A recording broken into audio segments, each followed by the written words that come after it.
Smith.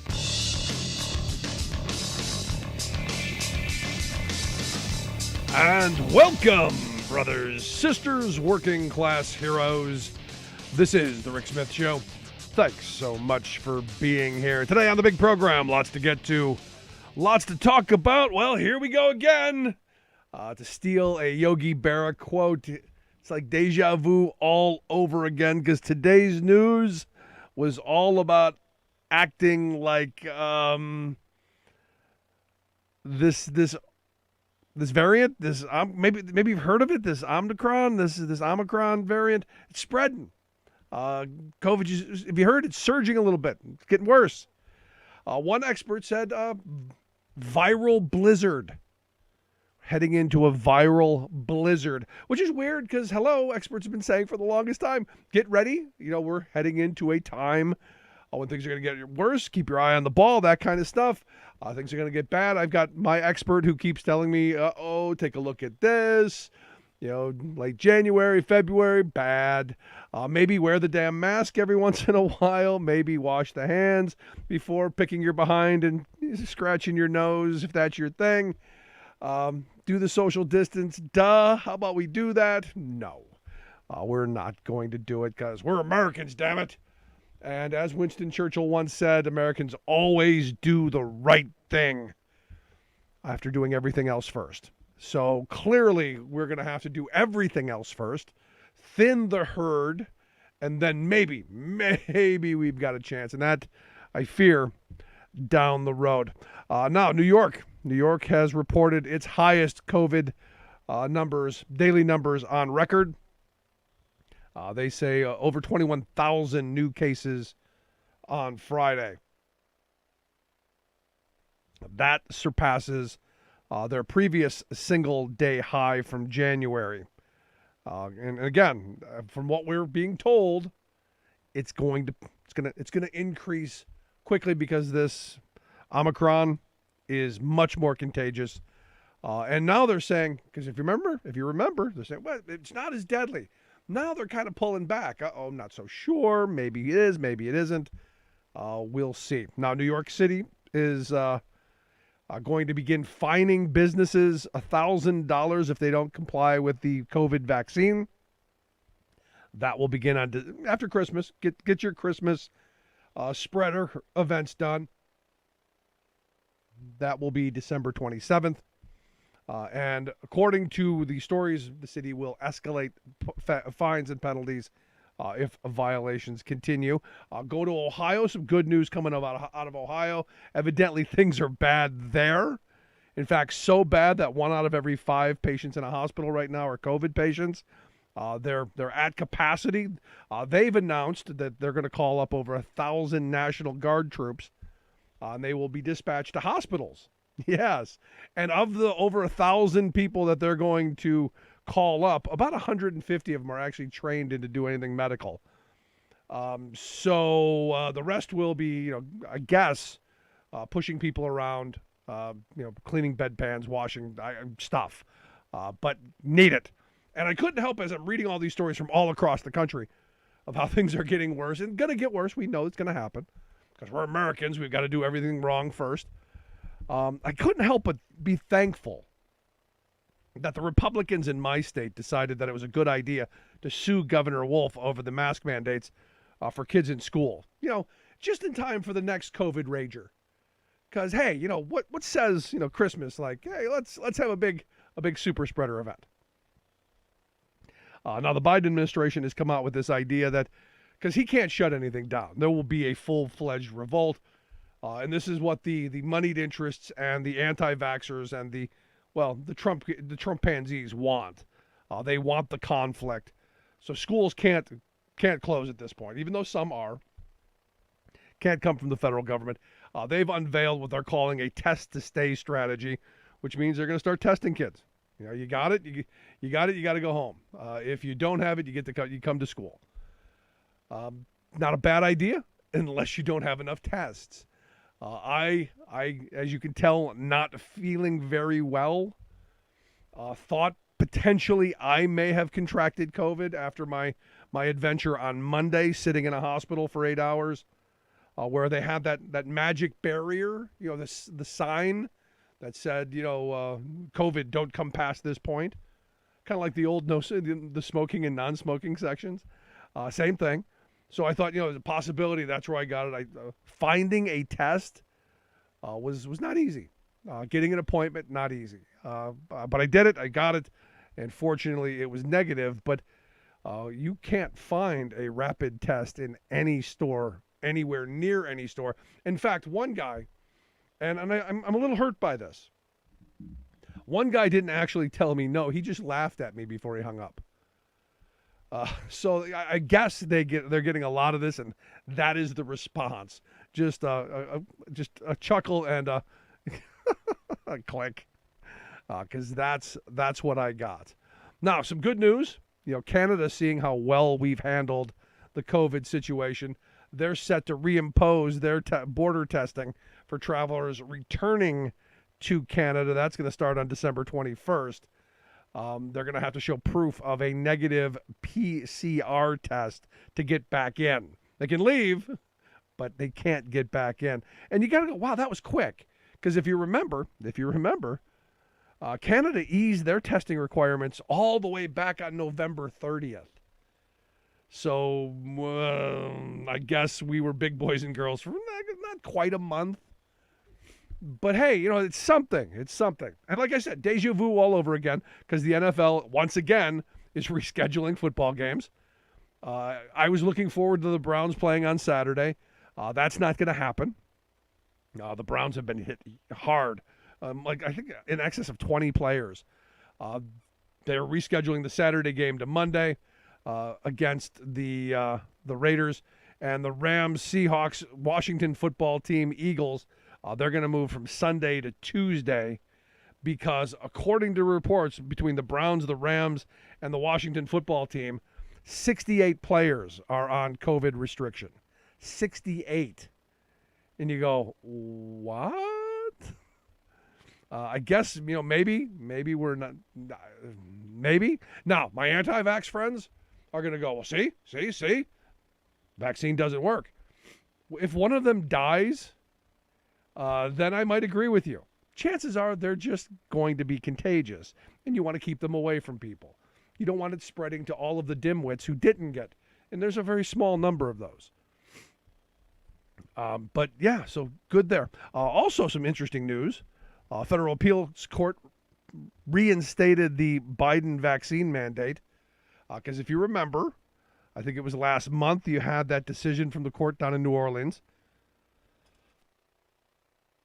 that overturned it. This court decision, the Sixth Circuit, they said, no, we're going to reinstate it. They believe that the Occupational Safety and Health Administration has the authority, has the historical precedent for using wide discretion to keep people safe on the job. They point out that this is something that is a pervasive danger in the workplace, and that particularly it's a danger for unvaccinated workers. So here's the weird part. This is the weird little part in all this. OSHA is going to these extreme measures to protect the stupid people. And this is the part that's really kind of ironic, is because, I've been calling for OSHA to step forward and do something since, March 13th of 2020.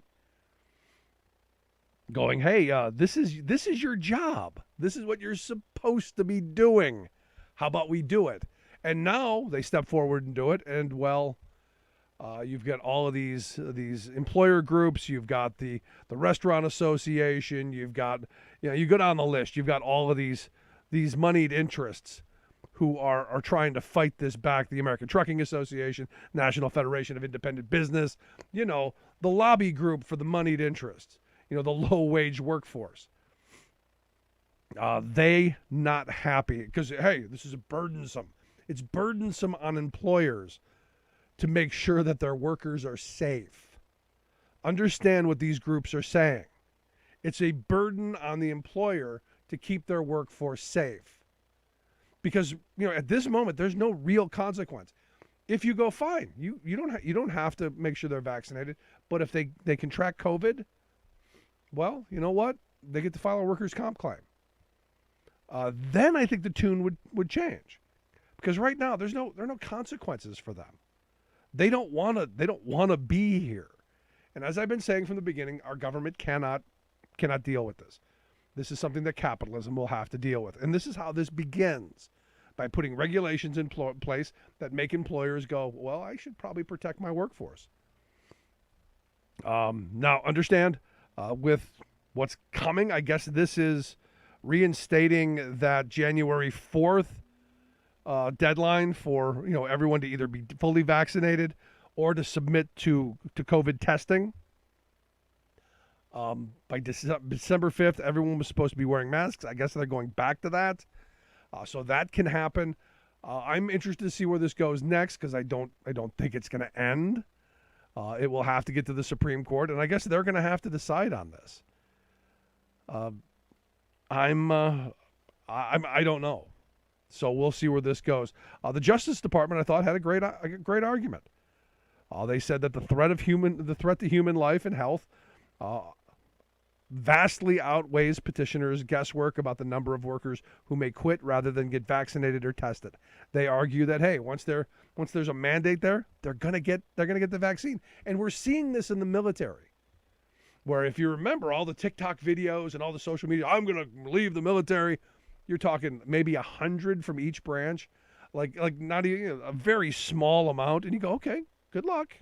Now there are some, and you go, good luck. You've made your choice.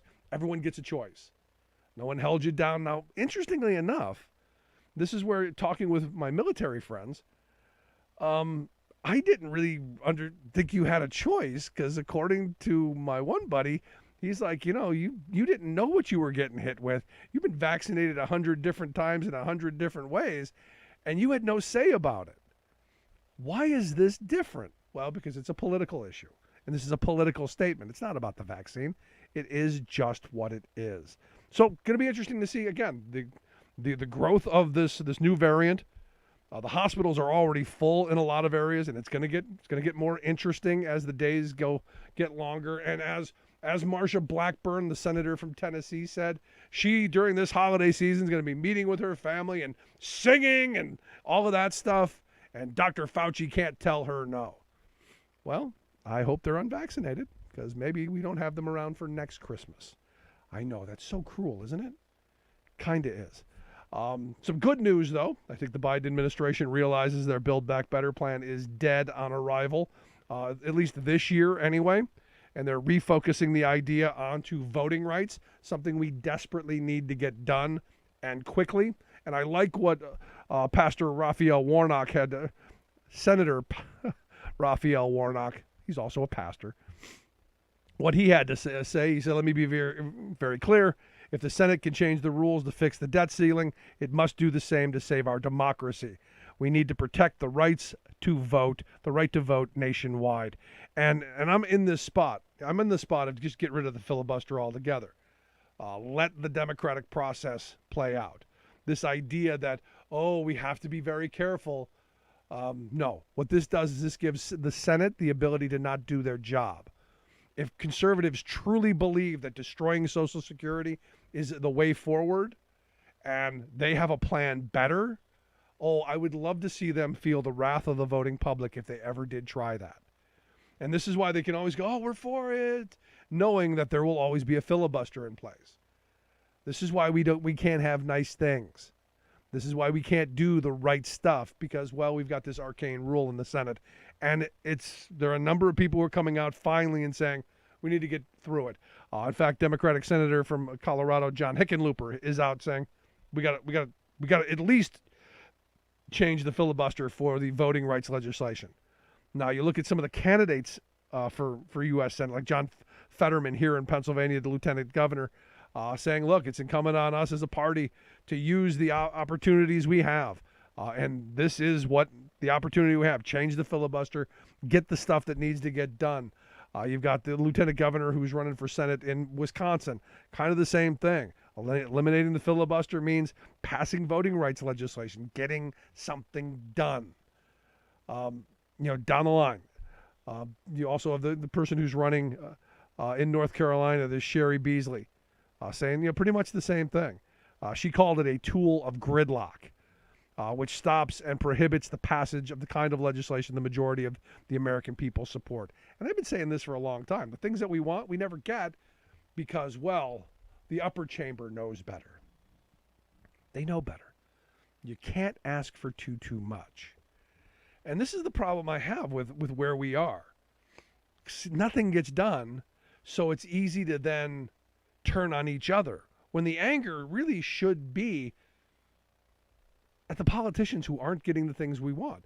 Healthcare is one of those issues that, regardless of which party you're talking to, people want. Now, it's one of those things where you go, yeah, we all want healthcare. It's a matter of where you draw it, how you get access to it. But everybody wants it.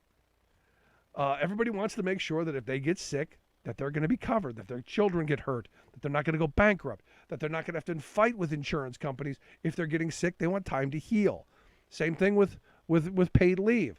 People want paid leave programs overwhelmingly. And the sad reality is, look, I'm someone who says this is how we get paid leave through our unions. We fight for it in the workplace. Sadly, we can't get strong worker protections in this country. So the only way to get paid leave is through legislation.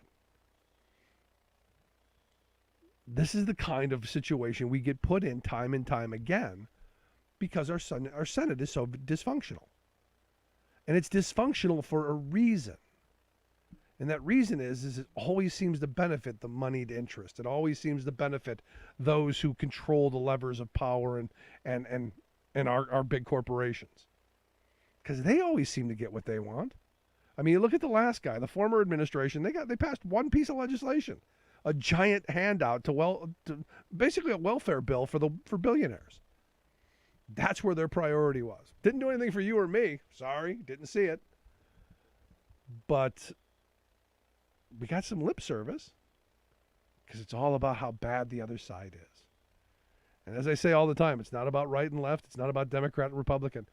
It's about up and down. It's about the wealthy versus the rest of us. I'd love to hear your thoughts. You can email me, rick@thericksmithshow.com. I'm going to take a quick break. When we come back, Max Byrne's going to be here, columnist over at the Daily Beast. He's got a new piece out on workers, especially young workers, and their push to organize. Quick break, right back with Max.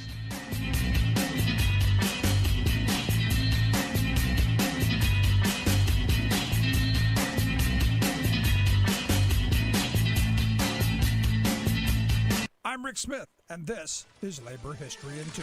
On this day in labor history, the year was 1896. That was the day 11 steam engineers met in Chicago to found the National Union of Steam Engineers, the forerunner to the International Union of Operating Engineers. 10 of the 11 came from the stationary field. They often worked 60 to 90 hours a week in dangerous working conditions. Constructing and operating steam boilers was highly skilled, labor-intensive, and potentially dangerous work. At the time, boilers were used for steam-powered railroad and construction shovels, hoists and cranes for high-rise construction, and electric power generation. Many flocked to San Francisco after the 1906 earthquake to help rebuild that city. Others left for Panama to work on the canal. By 1912, the union was issuing charters to locals that represented construction steam engineers and locals that represented fixed boiler operators. It was renamed the International Union of Operating Engineers in 1928. During World War II and after, thousands worked as Navy Seabees, building military bases, airfields, and roads. The Federal Highway Trust Program opened up work for thousands more in the construction of the nation's highway system. Today, you can find operating engineers on bridges and dam projects, skyscrapers, and pipelines. Its logo, the steam gauge, was originally set at 80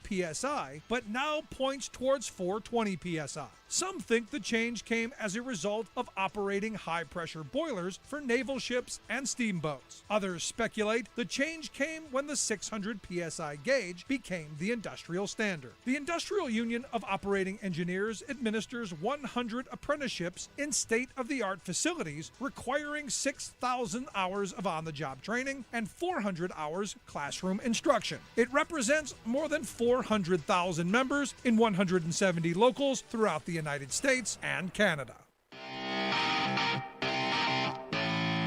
Welcome back to the Rick Smith Show. Now, here is Rick Smith. You know, there are some days where I got to tell you, I really hate Democrats. It doesn't happen often, but there are some days where you go, are you kidding me? Roll up your little digits, get in there, throw a couple of punches. Don't just offer to hold somebody's coat. Get in there and mix it up. Or, at least, not run away. And I'm looking at Virginia going, what exactly are you doing? You're literally days away from losing control of the legislative body and the governor's mansion. You have opportunities to do some really quick stuff. Oh, I don't know, like, something on that whole abortion front that, the majority of women in this country want their reproductive rights protected. You could have done something there. And it's not that the Democrats didn't want to do something. No, they just had vacation plans. They couldn't change the airline tickets. They're non-refundable, How freaking crazy is that? And this is why sometimes I hate Democrats. And here to share maybe in my anger and misery, I've asked our good friend Max Byrne to come talk with us. Max is a columnist over at the Daily Beast. He's got a new piece out that I think is really important. I hope folks will take a look at all about what's going on with young folks and organized labor. Max, thanks for taking time for us. Thanks for having me. So am I going too far with this? There are times I hate the Democratic Party. Am I going too far with this?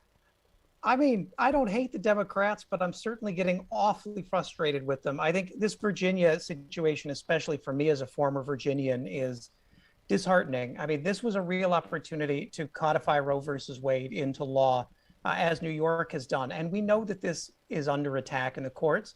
And we know, as we've talked about, that it's a popular issue even among Republicans. But this lack of political will is really what's dooming Democrats and is to blame for a lot of their sagging popularity. And it's not just this for me. I've been angry. Maybe it's just Virginia Democrats I'm angry with, because they've had control for a little while and have done nothing to repeal the state's right to work laws, which I think they should have done immediately. That should have been day one, but they chose not to.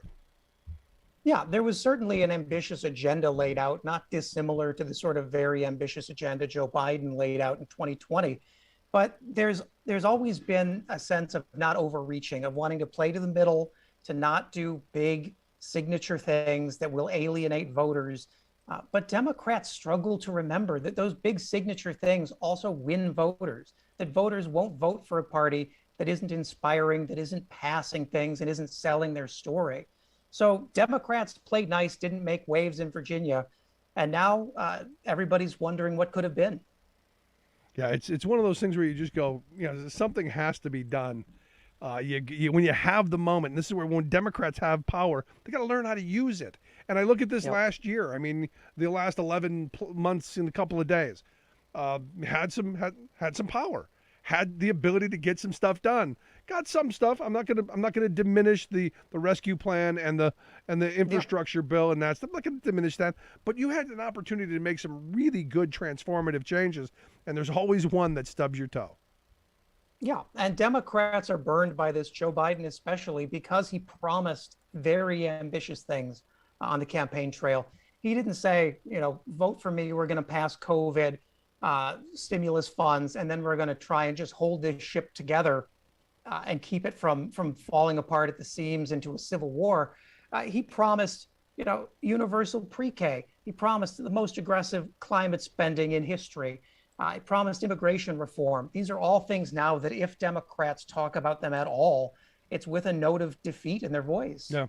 Now you've got a new piece out, the left-wing cause that Democrats are scared to embrace.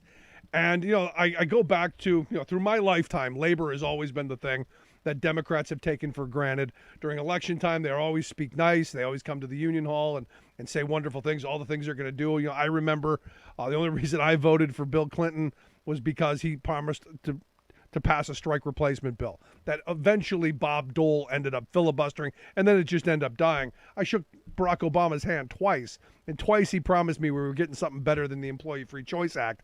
Got nothing. So the rhetoric is always there. The action falls way short. Now, Joe Biden, You know, everyone's saying, including me, this is the most pro-union president of my lifetime. He's taken some solid, concrete actions that others haven't, but we just can't seem to get that legislation that we need. And I think younger people, you know, are tired of putting up with it. And I'm hoping we see a little more militancy out of them than we have out of my generation and out of the millennials. I don't think we'll have to wait long. I mean, if you watch Gen Z, these are people who, as Jordan Zakarin said, I've grown up seeing their friends get shot in school, have watched recessions, have watched income concentrate at the top, have watched government mishandle pandemics. They're not in the mood to give this system more legitimacy. They want structural change. And they're proving, just as they did in politics, that their use of technology is running ahead of the businesses and the corporations trying to stop them. And it's creating some really interesting dynamics where small groups of young people can essentially take down Kellogg's ability to hire scab workers by attacking their online job forums. And Kellogg's never considered that, had no response to it, and ultimately they threatened to have them arrested, which is laughable. But it shows you how easy it is to use these new tactics to really change the game for labor. Yeah, and look, you know, as you said, you know, these kids have seen all of this stuff, and some people who argue every generation goes through some bit of that. But you're right; it's a little bit more magnified when you look at the social media, where everything is happening in real time. Whereas, you know, in years past, there was always something of a delay and something that you could get away from. Now there's no denying or getting away from it. No, and it's surprising to me because these young people, by and large, don't have parents that were in unions. They don't know anybody personally who's in a union. They've certainly never been a member of one themselves, but they're listening to people like Bernie Sanders. They're singing union hymns at rallies in 2021 that Woody Guthrie was singing. It's an amazing level of camaraderie, and it comes from the acknowledgement that the decline of unions in this country led to a decline in the middle class, and that the only way to fight back against corporations who are now more powerful than they were by far than when unions were first formed is to reform and re-strengthen unions and fight back. And then for me, the number one thing, and the reason that I believe, you know, having a strong labor movement and high union density is you create empowered workers. You can create educated, active, engaged workers who on the job demand better, and they take those demands into the public space as well. So if you have those, and this is where I've talked to people that I don't understand complacency. I don't understand, well, there's nothing I can do about it. City Hall always wins because, look, I've always had a union job. I've always had the belief that I can change things. And that's not just in the workplace. That's in society as a whole. But I do believe that comes back to the fact that I've always had a union job that's always given me the protection to make my decisions and a union that would back me over it. And the fire is there. I mean, for young people, they're in the streets, they're helping picket lines, they're organizing digitally. They're being let down by a Democratic Party that has not yet figured out how to message this to voters, even though this is in a lot of ways their fundamental foundational issue. And, you know, 1 week we're talking numbers, 11 trillion, 3 trillion, all, you know, the number of jobs we're creating. The next week we're trying to make human stories about how these things impact people, but never committing to any course of action. And the end result is most Americans have no idea that this is a historically active year for labor. Yeah. So, you know, here's the thing. You as a Democratic strategist, this has got to be driving you insane because there doesn't seem to be a coherent, cogent message. There doesn't seem to be any plan here. It seems like the spaghetti theory, but only with cold spaghetti. Yeah, it's in a way, Democrats are still feeling out sort of what they want their 2022 issues to be, with the end result that they're not making an especially consistent or compelling case on any of them. And it's frustrating because I'm excited about being a Democrat. I believe in what we stand for. I know when we fight for those things that we win. And to have Joe Biden, one of, even Republicans I think would agree, one of the best one-to-one humanizing communicators to ever hold this office, who understand so deeply what it means to be in a union beyond just having a good job. And to have him not giving an Oval Office speech highlighting John Deere and Kellogg's and all these unions, not really making this a big priority beyond an occasional stump speech, really just sort of leaves people to fight for themselves at a time when we should be arm in arm, literally. Well, let me ask you this. I've actually taken the position that I don't know that I want Joe Biden giving these kind of presentations because he's not very good at it. These prepared speeches, these things. It's not in his wheelhouse. His wheelhouse is getting out there, shaking hands, interacting with people, being Uncle Joe. He does have a stutter problem. He clearly a vision problem at a certain level because you're reading off teleprompters. I prefer him out in those spontaneous moments. The rest of his administration should be the ones who are out there pushing a solid message. This is where Kamala Harris could come into handy, I think, on some level. That's a great point. And especially because if you look just today, Bernie Sanders was in Battle Creek on the picket line with Kellogg's workers, who, by the way, are about to be greatly ripped off. There is a memo leaked from Kellogg management just a few minutes ago that mentioned that there may be a tentative deal, but that management shouldn't worry. It gives the workers nothing, and they won't last another 3 weeks. So let's push them on this now. That has gone uncommented on because if you look at the Democratic Party's Twitter feed, they're talking about whether Kamala Harris is popular or not and why the media is wrong about this. And it is such a Beltway insider fight that nobody cares about except Politico and Beltway magazines. And meanwhile, these huge labor actions that we have the power to amplify and fight for are going completely uncommented on by the people we've elected to defend labor. No, you're spot on. You're listening to the Rick Smith Show here with Max Burns. Max is a Democratic strategist, also a columnist over at the Daily Beast. You can take a look at his piece, The Left-Wing Cause that Democrats are scared to embrace, over there at dailybeast.com. We'll get links out on social media how you can check this out. Going back to when you were talking about young people embracing the labor movement and embracing, that legacy of the past. The one thing that I find most important, and this is where Democrats, I don't think, understand as well as they should, the grassroots nature of labor, that everything's local, everything's immediate.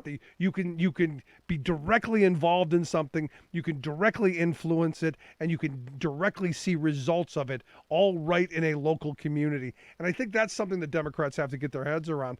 And I think Bernie Sanders understands this, which is why you see him at Kellogg's and other places supporting striking workers. I mean, I've walked the picket line with him when Verizon was on strike. This is a guy who understands that grassroots kind of, we've got to support workers no matter what. And I think Democrats have lost that. They have. And it's a shame because this is an issue that unites a party that is in need of some unity. Like, we focus so heavily on what divides the Democrats this year that you never know that the PRO Act, this pro-labor union act, unites Bernie Sanders on the left and Joe Manchin on the right. They both want to get it passed. They've both been working aggressively to try and win over Republicans. That's not going to happen. But unfortunately, Joe Manchin doesn't believe in ending the filibuster. But the point is, there's only one group that's out on the road organizing and having these rallies, and that's Bernie Sanders aligned groups. You can't get Joe Manchin or Chuck Schumer out to a labor rally with coherent messaging. And I don't understand how, once again, we are largely remaining silent when voters who've supported us for generations are in dire need of help. And without that amplification, these are just going to be local fights that management can divide and conquer. They need a strong ally behind them. Yeah, what do you think of the argument? Because there's a couple of arguments that are going on with some people I know in labor that, there's this view that union members are, just overwhelmingly white males, and that Democrats have written off white males, basically me, just written us off completely because we're not the future of the Democratic Party, or so the argument goes, when in reality, the fastest growing segment of the labor unions movement are black women. But don't let facts get in the way of reality.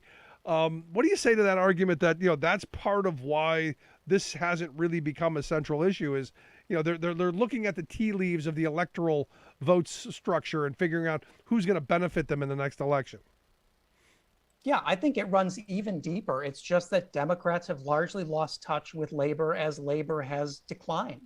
That a lot of Democrats, you've seen, not to get too in the weeds, but you've seen sort of a realignment over the last 25 years away from organized labor and industrial workers as a base of the party to these sort of urban techno people. You've Silicon Valley, Pittsburgh, places like that that were labor and are now being rebuilt into sort of tech hubs. Yeah, but what's interesting, Democrats Max, are going after them. What's interesting there is they seem to be now growing and organizing where nobody ever thought they would, because guess what? They're being abused just as much, if not more, than somebody working in a factory or in the coal mines. And that's exactly what a lot of progressives were saying years ago, that this will reach a point where these people will have the mass to actually organize, and we're going to wish that we had kept those close relationships and kept supporting those unions, because that institutional knowledge is lost. And union memberships promote active citizens, and active citizens are less likely to be Republican citizens. Just the statistical truth. But in this chase for the latest new demographic, we've really failed to make those that built us feel the love and feel respected. Yeah, last question I got real quick. We're looking at this Build Back Better plan, which, again, I think could be a huge help in resetting bad policy over the last 40 years. Is it smart to give up on this at this point, or do you see this as something that they'll revisit in the new year and possibly get passed?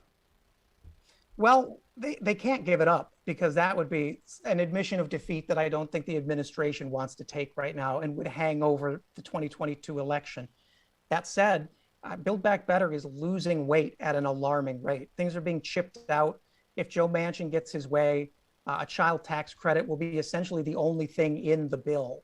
It would go down to about $1.5 trillion and cut out everything that progressives want. At this point, the longer that bill sits, the less likely it is to pass. And it's questionable whether it's even going to have the support to restart this fight next year. Yeah, I said if it doesn't get it done by March, consider it done. I'm not, my friend Bob Ney says May. We agreed on maybe April, but if you don't get it done early, it isn't going to happen. But Max, I appreciate the time. As always, great stuff. I look forward to having you back on again real soon. Anytime. Thanks. Good stuff. Our good friend Max Burns. Make sure you check out his work over at the Daily Beast. We'll get links out to his most recent article on labor. Quick break. Right back after this. Stick around to listen to the Rick Smith Show.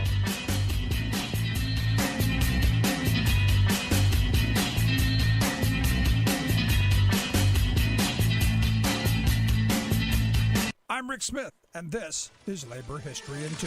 On this day in labor history, the year was 1944. That was the day that President Franklin Delano Roosevelt rescinded Executive Order 9066. It had forcibly relocated over 120,000 Japanese Americans into internment camps. After the bombing of Pearl Harbor, the government considered Japanese Americans a national security threat. By 1942, many were given less than a week's notice to sell and store all property. Whole families were rounded up and taken away to desolate areas in the west and southwest of the United States. Up to this point, many Japanese Americans in California were employed in the agricultural industry, some as tenant farmers. They were responsible for 40% of all produce grown in that state, whose crops were valued at $40 million annually. Over 6,000 farms consisting of 200,000 acres were confiscated. Once in turn, they were subjected to dire living conditions with little in the way of running water, sanitary facilities, or medical care. They were subject to forced labor in the construction of camp buildings and cultivation of near barren lands. The government hoped to make the camps self-sufficient.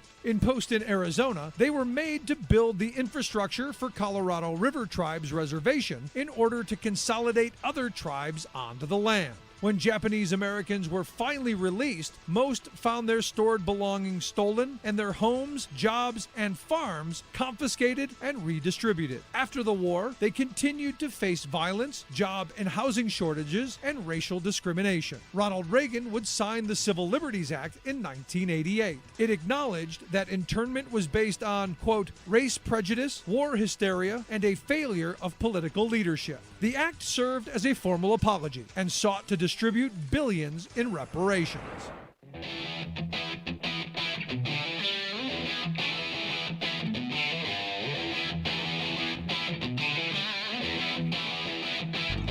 Welcome back to the Rick Smith Show. Now, here is Rick Smith. So potentially some good news coming out of Kellogg. Potentially, Max Byrne kind of alluded to some of it, but what I'm looking at doesn't seem horrible. It's going to come back to what the actual language on the two-tier wage system is going to be. Are they getting rid of that two-tier wage structure and making the time to top rate shorter? It's all, I haven't seen the language, don't know. But from what I'm hearing, potentially this could be an end. Not jumping out on a ledge saying, oh, this is great. There is a tentative agreement. We will see what the actual language is. Some really good news, though, coming out of Worcester, Massachusetts. The nurses at St. Vincent's Hospital, they have a tentative agreement with Tenet Healthcare, brokered by Secretary of Labor Marty Walsh, which means the agreement that they had, they already agreed to, that will be in place, but all of the nurses will be back with their jobs, with their seniority, none of this stuff of replacing them with scabs. So that is some really good news and some great news. The graduate students, the graduate workers there at the University of New Mexico, they have won their union election, and good for them. Best of luck to you. But, here's the thing. All good news on the labor front. Pretty happy with a Friday with that. Still, you got the Amazon thing. And I am not going to let up on those workers killed in Illinois. I'm not going to let up on it because there's so much to this that needs to be addressed, which is why when I saw this piece over at Tech Policy Press, absolutely had to get the writer over, which is why I've asked Deanna Enriquez to come talk with us. She's a PhD candidate over at Princeton University in sociology, but also a contributor over at Tech Policy Press. Deanna, thanks for taking time for us. Thanks for having me tonight. So I'm looking at this, and look, the mainstream media has already moved past this. It's the cost of doing business, I guess. I'm not. This is horrific. This is something that should have never happened. These workers should have never been threatened, which is what they're alleging, that to go home out of being disciplined or fired or whatever. And there should have been a safe place for them, and it wasn't. There are so many problems here, and thank goodness OSHA's looking into it. Yeah, I mean, I think what's interesting is as we see more of the texts that came out with workers actually writing to their families saying, I'm just trying to figure out what's going on, it exposes a lot of what I'm trying to cover in my research, which is just this ambiguity of all these roles that we toss around. So there's kind of this gig worker status, there's this contractor status, there's freelancers and everything else that's going on with these outsourced roles. And what it means for people trying to figure out what's going on, especially in a crisis, is they've just been so distanced from any sort of manager, any sort of protocol, really any sort of ability to negotiate and organize, that they end up floating in space. And this is the repercussion of that kind of outsourcing. No, and this is one of those things I said the next day. In a union, this doesn't happen because those workers are empowered to go, you know what? This sounds bad. I'm going home to be with my family. And I shared an experience in my lifetime where, not the similar kind of danger, but something came up. I had to be home. I'm leaving. They threatened me. I'm still leaving. But because I had a union behind me, I didn't care. I'm going to take care of my responsibilities and my safety. And had these workers had a union, we're not talking about this. Right. And I think one of the big problems that I was trying to point out is even as a whole bunch of workers in different kind of gig roles are trying to organize, the way that antitrust laws are set up in the US, unions are exempt from them. But because contractors are, especially by Uber and its Prop 22 campaigns, branded as these small business entrepreneurs, it can be legally argued that they are sort of a monopoly of some kind of service. So instead of allowing them to organize because they are workers, they're being treated as this horrible in-between ambiguous small business when it's convenient, worker when it's convenient. thing that prevents them from organizing, even Right. when it's really basic. No, see, for me, if you're an independent contractor, truly an independent contractor, you had your cell phone with you. You were in contact with your family. You heard how bad it was, and you had the autonomy to go, screw this, I'm leaving. You had the autonomy to go, you know what? I'll come back when things are better. I'll come back when it's safe. Because, hey, I'm my own boss. I make my own decisions. I control my own work. This shows you don't. So how can you be a contractor given that scenario? Yeah, I mean, I think, and in particular, it was interesting watching some of the comments on the article from Amazon workers that were different than the folks that I've been talking to when I was doing this research, where they were saying, oh, all these terms get tossed together. And to the workers, they know that a gig worker and a contractor and all these things are not the same, but legally we treat them as though they're this similar category that we just don't deal with at all. So what I was trying to argue and what I hope happens is that we add a little bit more clarity to who are these entrepreneurs and what does it actually mean if you're a small business? Because in reality, it's just sort of ignoring that these are workers in your warehouse obeying everything that a normal employee does. It's just a shrug of liability for the company, like Amazon. And shifting the responsibility. So I'm looking at this and you go, those workers that were killed in that facility, is Amazon going to be liable for this? Or is this the responsibility of a third-party logistics company? Is this the individual's responsibility since they could technically be considered their own boss? You know, where does this fall? Does Amazon go, not our problem? Yeah, I mean, what's sort of horrifying is I've been rereading Eric Loomis's History of American 10 Strikes, and I'm reading the cases about what happened with railroads.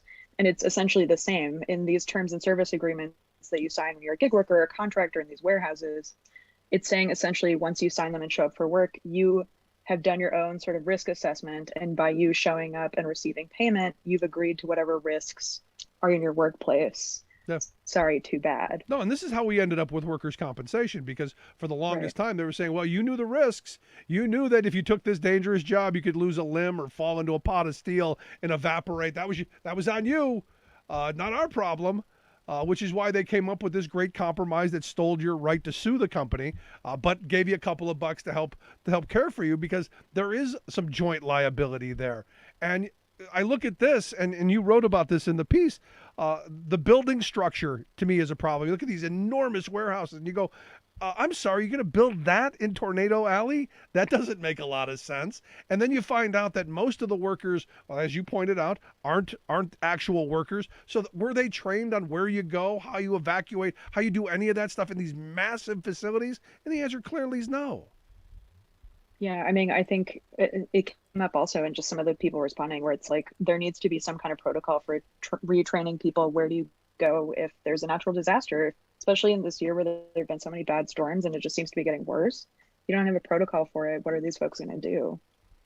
Yeah, but for me, the bigger argument here, and one of the big arguments is, you know, what we've done with working people in this country, how we've sliced them up and diced them up into categories and enticed them with carrots.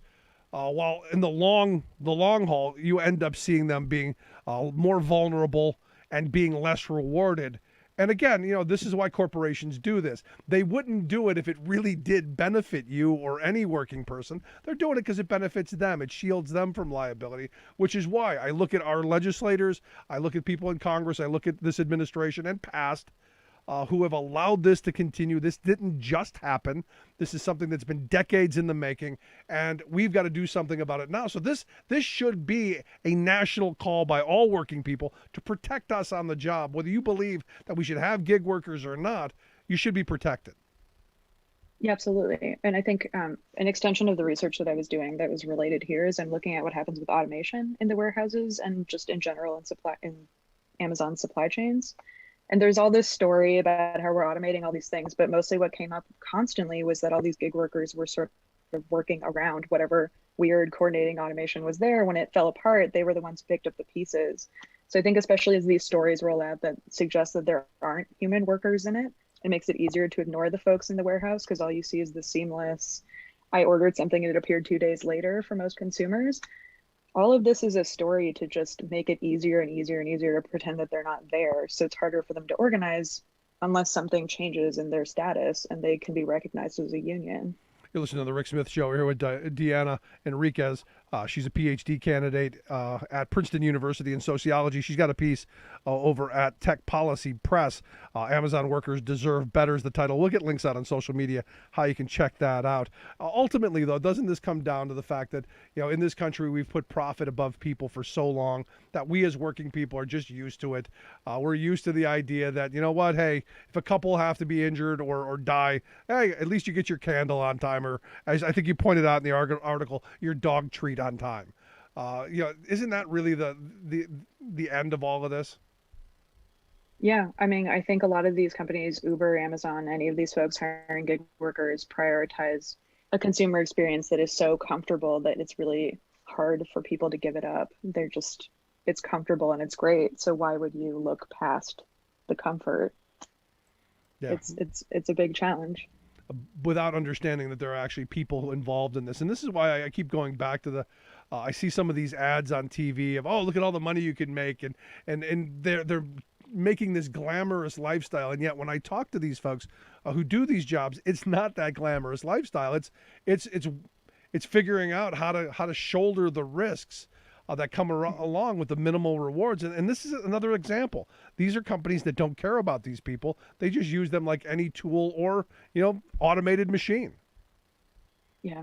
And I think one of the things that's been really interesting about this project is often when I ask people, how does this job compare to others, especially the folks who drive for Amazon Flex, where they're independent. So it's sort of that in that entrepreneurial scope of, oh, this is a cool job. They tell me it's still better than when I had a manager breathing down my neck in my other jobs. It's sort of like they're choosing between really awful workplaces. So yeah, being alone might be better, but at what cost? And why can't we have something better? That is an excellent point. You've got the choice between bad and worse. Yeah. And for working people in this country, there are no good options. And I say, unless you have the ability to bargain collectively to make things better. And that's where the unions, I think, have to take this and pick this up going forward. Do you think, as you're talking to people, that they get that there is another path, or are they just resigned to the fact that this is what it is and I'm helpless given my realities?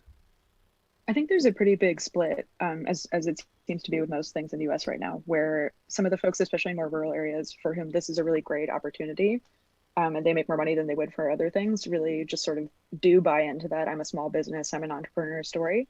I found that people closer to urban areas were more likely to know other people who were also doing this job and were more likely to be working in some kind of community effort, whether it was a formal attempt to unionize or they're really big job boards online where people talk about issues that they encounter when they're trying to do delivery or they're dealing with a warehouse. So there is this kind of collective idea, especially on the internet, where people are trying to support each other. So I'm hoping that can help build a conversation about what would this job look like if it wasn't horrible? Because I think that what's sort of missing, especially without unions being part of the conversation of future of work in the way they used to be, is the people who get to design what future of work look like are the folks designing platforms like Amazon and Uber. Instead of unions saying, what does a good job look like? What would be sustainable for workers? And there really isn't space for them right now. That's a problem. No, I see. I'm old enough to remember when warehouse jobs were actually good paying jobs you could support a family on, that you had really good health benefits and retirement security. I'm old enough to remember when those were actual reality. And you didn't have to pay influencers to say, oh, how much I love my job. And you didn't have to have Axios every other story saying how wonderful Amazon is. Because the one thing that Amazon has done wonderfully, and I give them credit for it, is they've done a massive PR campaign to say, see how wonderful we are.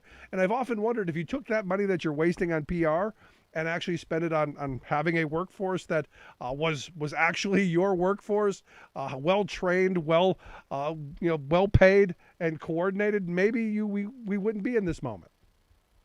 Yeah, I think so too. Or I wonder. I hope. No, and you're the sociology person. Are you surprised at the way that people have taken?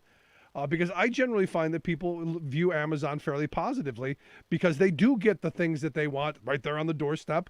It's in a neat little box and it's usually right and all that. So they think, oh, it's wonderful. And they never look behind the curtain and they never see the machine. And look, I've talked to workers. You look at Bessemer, Alabama, 150% turnover rate. A lot of unhappy people, but you never hear those stories. Yeah, I mean, I think it's, for consumers, they've done a really excellent job in the design, making it seem like I can just think of something I want, type it into a search bar, and it's going to appear in my house. This is the most convenient, amazing thing, which is, of course, what all the retailers are saying. This is a huge problem. Help. We would like to be part of a community that's around you instead of sort of one of your imagination on the internet.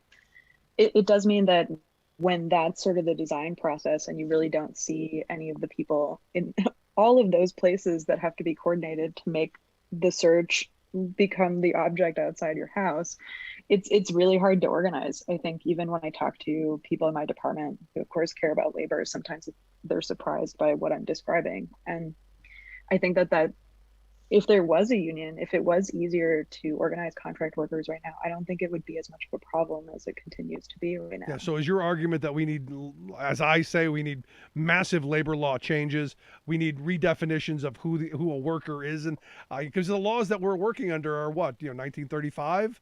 We're talking 70, almost, well, 80, over 80 years old. They kind of need an update. Yeah, absolutely. I mean, I think one of the biggest problems we saw with the attempts to recategorize workers in California. So AB 5 was designed with gig workers at Uber and places like that in mind. And that was a huge problem for freelancers who are sort of operating like small businesses and need different constraints.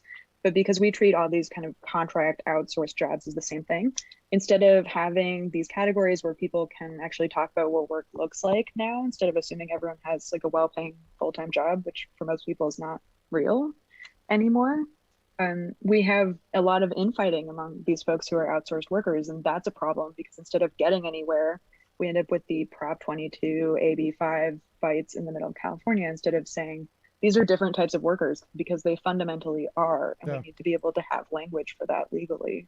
Yeah, I'm sorry. I don't see how you can be an independent contract worker in a warehouse. I just don't know how that works. Last question I've got for you. What are you hoping comes out of this article? And it's a fantastic article. I hope folks will take a look at it over at Tech Policy Press. Amazon Workers Deserve Better, written by Deanna Enriquez. Deanna, what are you hoping comes out of this? I hope so. I'm hopeful that the FTC is looking at the way that antitrust laws are enforced against contractor unions. I think that's a big problem. I think contractors need to be able to form unions and organizations and not have it punished in the ways that it is. They are workers. They count as unions. They need to be exempt in the way that traditional unions are. So I hope that this is a moment where we can get there, because once we get there, we can make more progress in what we need to address. No, there's a lot of work to be done. And for me, the outrage over what happened during this tornado, I'm sorry, it's not just a freak accident. The fact that it was a tornado came through and this was a big one and all of that shouldn't give you cover to say, oh, well, it was a freak accident. No, you should have these plans in place. You should be protecting people, and they should at least be able to say, hey, I want to go, and be able to go. That's simple. But Deanna, I appreciate you taking time for us. Great piece. I hope folks will take a look at it. Thanks so much. Thank you for having me. Good stuff, Deanna Enriquez. Look, we'll get this out on social media. You can take a look at it. I highly suggest taking a read. Love to hear your thoughts. You know anybody who works at Amazon? What do you think about this story? Is it okay? I don't think so. Email me, rick@thericksmithshow.com. Quick break, right back after this. Stick around to listen to The Rick Smith Show. We're working people. Have a good talk. I'm Rick Smith, and this is Labor History in 2.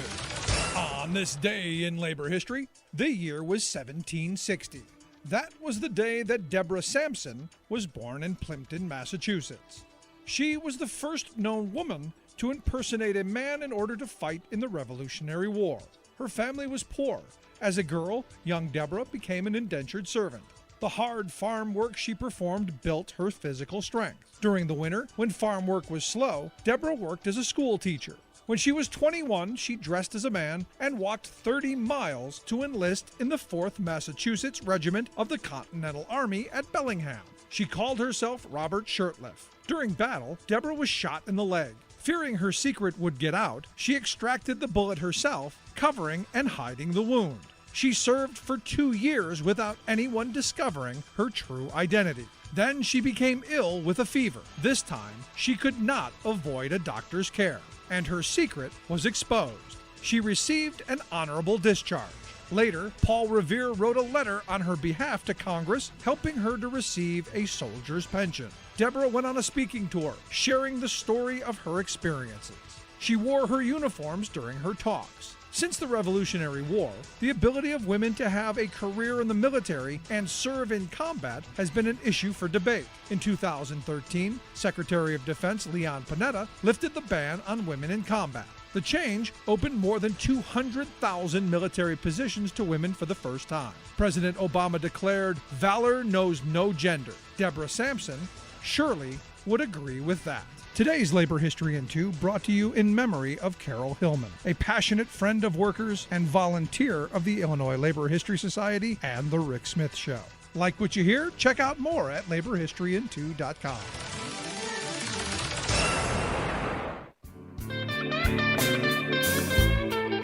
Welcome back to the Rick Smith Show. Now, here is Rick Smith.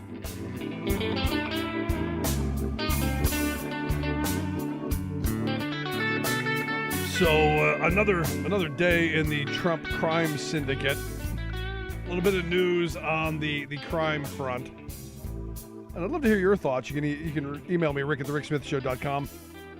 Roger Stone. Evidently, Roger invoked his Fifth Amendment protection, the right against self-incrimination. He didn't answer a question during any of the questioning at the Select Committee's hearing today. And you knew he wouldn't. There was part of me that thought he would show up and try and be the smartest guy in the room and try and figure out how to be the smart guy and try and answer questions and be evidently smarter than I thought. Now I have to go back to Donald Trump's 2016 statement where he said, the mob takes the Fifth. If you're innocent, why are you taking the Fifth Amendment? You kind of got to wonder a little bit. Just a thought, just throwing that out there. Now, look, I think you have the right, absolutely, to not incriminate yourself. And there's part of me that goes, this is what people who do criming do.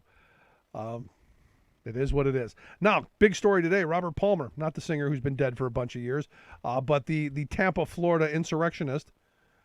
He was sentenced to 63 months for what they say repeatedly assaulting police officers during the insurrection. 63 months, that is, I guess, the longest sentence so far of any of the criminals on January 6th. And that's what I think, like over 150 people who have gone through this thing and pled guilty. A lot of people got a slap on the wrist, 30 days, six weeks, stuff like that. But this 63 months is a real deal.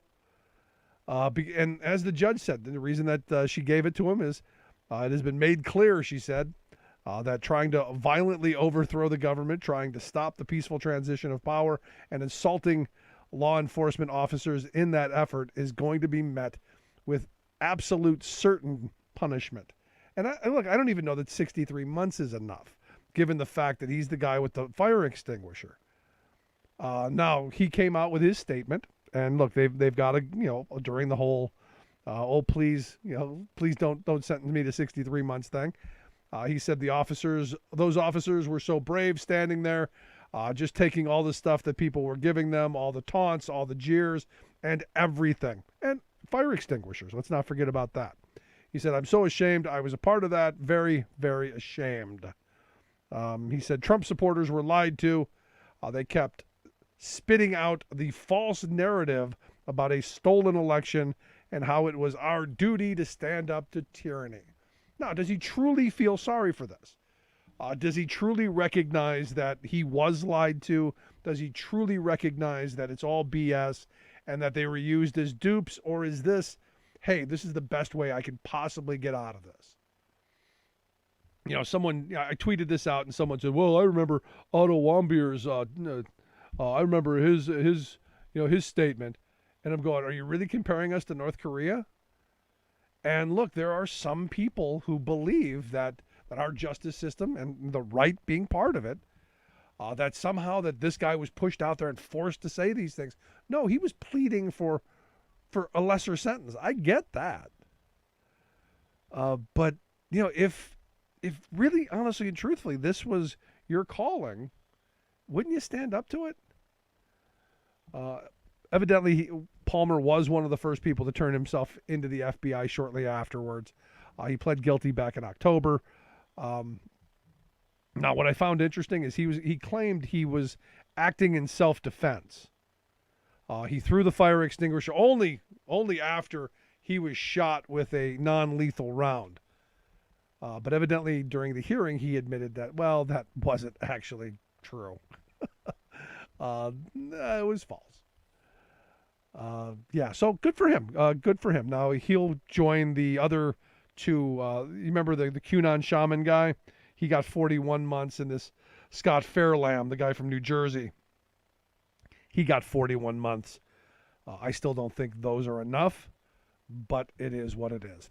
Now, yesterday I mentioned the fact that over the summer, the Republican Party agreed to pay up to about $1.6 million in Trump and company's legal bills because they're going to have to fight the New York investigation into his business and the criming that they were allegedly doing. And I'm looking at this and going, well, I don't know that 1.6 million is enough. I think the GOP is going to have to dig a little deeper, especially since yesterday Michael Cohen sued the former guy and Bill Barr, claiming that by them taking him back into prison and putting him into solitary confinement for 16 days, basically trampled his constitutional rights. Because if you remember, he was released because of the COVID. He was furloughed. He was supposed to go home confinement. They then brought him back, put him in solitary confinement because why? He was going to write a book. He was writing a book, and they didn't want him writing a book because, after all, Cohen knows where all the bodies are buried because he was the former guy's fixer. So you never want the guy who knows where all the bodies are buried writing a book after you've backdoored him or thrown him under the bus, whichever analogy you want to use. So they tried to stop him. I do think it's going to be interesting to see how it plays out and how much money Cohen's going to get out of Trump and Billy Barr and probably the Justice Department too, since it was the Justice Department that did this. Now, understand, Trump's got a whole laundry list full of people suing him, and this just being one to keep an eye on. Also, keep your eyes open for January 10th. Make sure the calendar is written for that day. Something to look forward to in the new year. You always want to have something to look forward to. There are 3 civil lawsuits from lawmakers and Capitol police officers seeking to hold Trump and company accountable for what happened during the Capitol riot. That is set to move forward with opening arguments on the 10th of January. And I'm really looking forward to this stuff being presented. We're seeing all this stuff now, texts coming out from, all these different places. The Mark Meadows stuff, which lawmaker was shuffling which conspiracy theory and which, treason plan, which PowerPoint was going where. We're now seeing all of the stuff that, in real time, back as it was happening, we were talking about. Because one of the things I've always said about Trump is, for him, it's not so much about just breaking the rules. It's breaking the rules and letting everybody know that he's breaking the rules. And that he's above it. And that's the thing with what happened here. It's interesting. I think back to my grandfather. My grandfather always said, if you're going to do something, never write it down. If you're doing something wrong, never write it down. Never leave a recording anywhere. You just don't do it. And yet these folks had no problem recording their treason. I mean, you look at January 6th, there were people who were videotaping themselves, doing all kinds of ridiculous, heinous things in our Capitol because they thought the former guy had their back. They thought that they were doing the right thing. And this is where I go back to this Robert Palmer guy who said, look, we thought we were fighting tyranny. We thought we were watering the tree of liberty with the blood of tyrants and patriots. We thought we were fighting the good fight. We were lied to. Now, do you believe him? I tend to. Because you get into those moments where you get caught up and there's part of me that goes, doesn't mean he should get any less of a sentence. But I tend to believe that, hey, you got riled up in this. And you were sold a false bill of goods. Should you have known better? Yes. Should you have followed through on the things that they were pushing you into? No. But I understand that they did it. And look, I've known people through the years who I've been friends with who, over time, because of Fox News, because of the right-wing spin machine, because of the rage candy that some are hooked on, that they've changed. And that there's this belief that we're heading towards the next civil war, and we're going to make America again. And you go, what does that even mean? What vision of this country do you think that you understand that the rest of us don't? Well, and I love this one. My freedom to practice my religion. Nobody's stopping you from practicing your religion. We're just saying you don't get to stop anybody else. We're just saying that you aren't the only one. And maybe that's hard to take. I'm not sure. The whole sanctity of my marriage argument, I get that occasionally. They're ruining the sanctity of my marriage, those people. And you go, what sanctity are you talking about? You still can marry who you want. Nobody's telling you you have to marry anyone. And it reminds me of a story, a guy I used to work with years and years ago, right when the whole same-sex marriage thing came up. And he was, we were driving together, he lived in Pennsylvania, but he ended up, 3 times a week up in Massachusetts. I would stay at a hotel and then come back the next day. And, oddly enough, he had a wife and 2 kids in Pennsylvania and a girlfriend and a kid in Massachusetts. And he was lecturing me about the sanctity of his marriage and how same-sex marriage was going to ruin that. And I, being curious, I, being someone who doesn't understand that logic, asked if the fact that he had a girlfriend and a kid in Massachusetts had anything to do with the sanctity of his marriage, since that would seem to me to have a more direct negative outcome for him on either side. And interestingly enough, he didn't see a problem with his scenario, but because he didn't agree with something else, then that was something that was harmful. And it was bizarre, but I find that logic a lot with people who are dug in. That this is their issue. They're dug in and they're not going to give in. And I often go, I'm confused by it. I'm not quite getting the logic that you're throwing.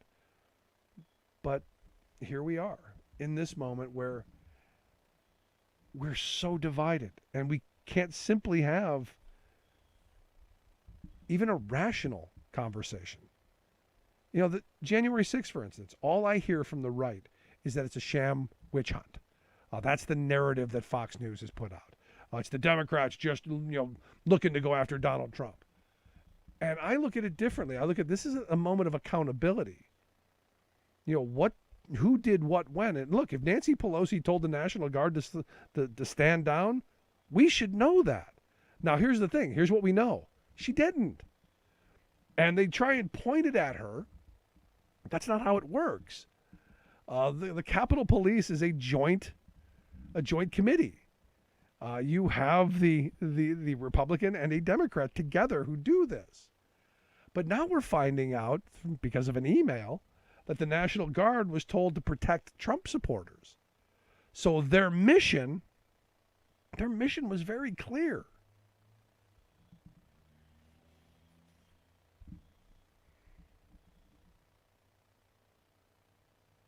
And I think that all of the texts and all of the emails and all this stuff should be part of the record.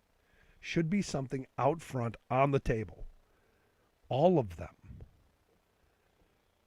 There should be no privilege. Sorry, your privacy rights went out the window when you ran for public office. And there's the whole treason caucus. From my Congressman Scott Perry all the way down to gun fetish Barbie to Marjorie Trader Greene and everyone in between. And there should be accountability. And maybe Democrats are going to get around to putting this all out into one big giant presentation. Something that should have started, months ago. But we've got to be open to the reality that there should be some Congress people going to jail. There should be some Congress people expelled. And ultimately, it's up to us as voters to throw the bums out. But how do you do that in an environment that's so polarized? How do you do that in a moment where our guy, whichever team you're on, is absolutely, clean as the driven snow? I never see things like that. I want accountability. I want people who are responsible held responsible. Because ultimately, I believe in our system. I believe in the power of we the people. A representative democracy. And how do you have a representative democracy, a constitutionally limited representative democracy, in a system that the representatives don't do the will of the people? And I look at this Build Back Better plan, and I keep coming back to that because polling-wise, extraordinarily popular.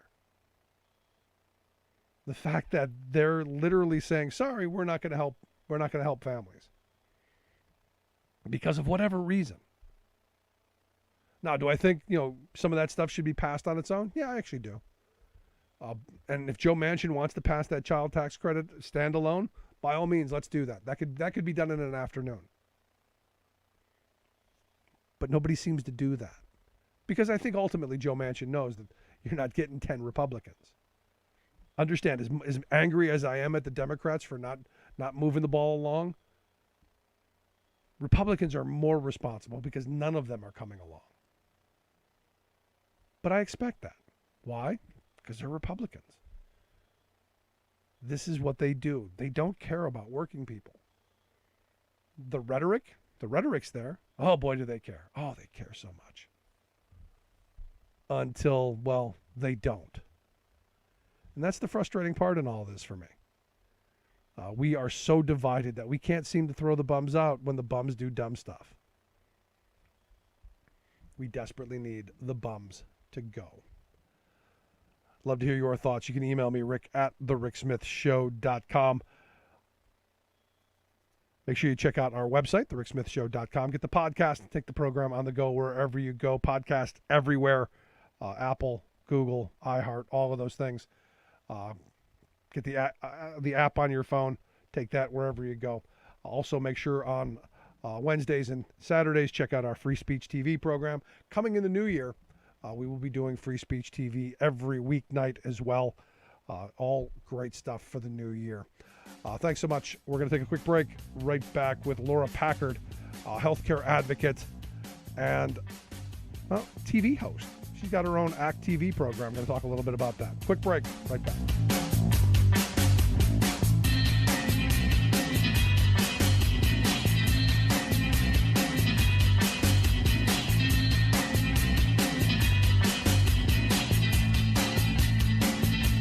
I'm Rick Smith, and this is Labor History in 2.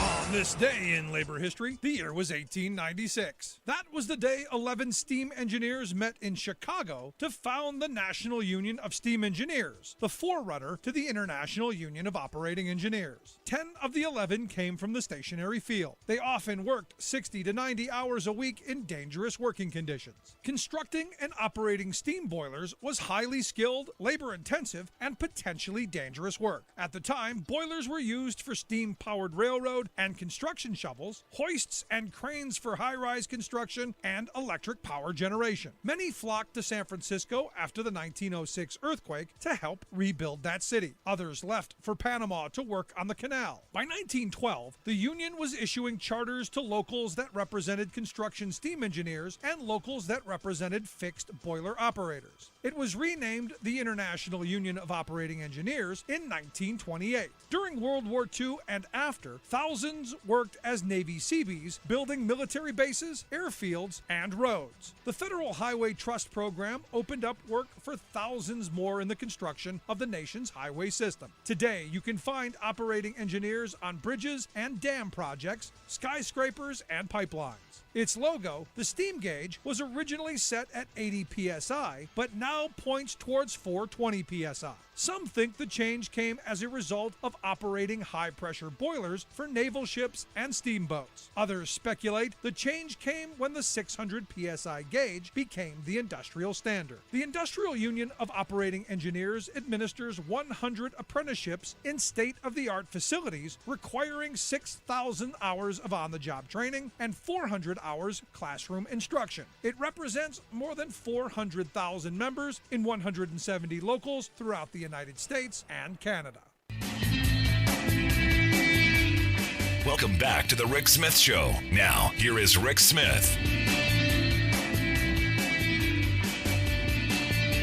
So, looking forward to the big holiday season, and well, with the holiday comes the new year, and the new year, open enrollment. If you don't have health insurance, by all means, with this administration, there's an opportunity to sign up. And look, if we could get Build Back Better passed, if we can get some sane legislation pushed through, maybe we could make it even more affordable and make sure that more people get covered. There's so much we could be doing. And here to share some thoughts on that, I've asked Laura Packard to come talk with us. Laura is a stage 4 cancer survivor, healthcare advocate, and host of the weekly ACT TV show, Health Talk. Laura, thanks for taking time for us. Thanks for having me. So let's start with the open enrollment period, because I think I got it wrong. Open enrollment goes until when? January 15th? Yes, for most states, it runs until January 15th. So you may have heard December 15th is a deadline. That's the old deadline under the Trump administration. You still needed to have signed up to get coverage January 1st. But if you haven't signed up yet, it is not too late. You have until January 15th, and then your coverage will start in probably February. No, and I highly suggest if you don't have insurance, get it, because like you said, a lot of states are subsidizing it. What about the states that don't? I mean, there are a number of Republican states that haven't expanded Medicaid. How does that work? That's why it's so important to get Build Back Better through, because working class people in states like Florida and Georgia and North Carolina can't get health care because they don't make enough money to get Affordable Care Act plans, but yet they can't get Medicaid either. So since their Republican legislators refuse to do their job, we need Congress to do its job and make sure that everybody can get health care. Which takes us into the Build Back Better plan, which some of in the Build Back Better plan would actually help assist the Affordable Care Act and actually assist in making it a little bit more affordable. Am I getting that right? Yeah, there's several pieces, healthcare pieces in Build Back Better. One of those pieces fills the Medicaid gap so that people in those states, working class families, can get plans that just cost $0. And also it makes Affordable Care Act plans for everybody more affordable through 2025. What do you say to the people who go, these plans are high deductible plans that, they're not really great. I mean, and look, we should have been making these better the last 10 years. And because of Republican obstruction, we haven't done the tweaking and the things that need to be done. But what do you say to the folks that, it's not that great? Well, you should go back and check, because with the American Rescue Plan earlier this year, plans did get more affordable than ever, but those subsidies end next year unless Congress acts. So go to healthcare.gov.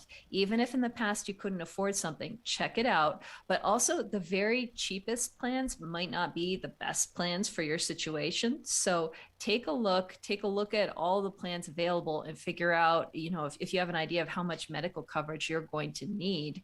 And also you can get free help. If you go to healthcare.gov, you can find somebody local to talk you through it if you need help. Yeah, that's one of those things that drives me crazy, though, Laura. You only pay for what you need. No, how about you just pay for I get covered? Because I don't know what's going to happen in the next year, and I shouldn't be having to roll the dice to go, maybe I get sick, maybe I don't.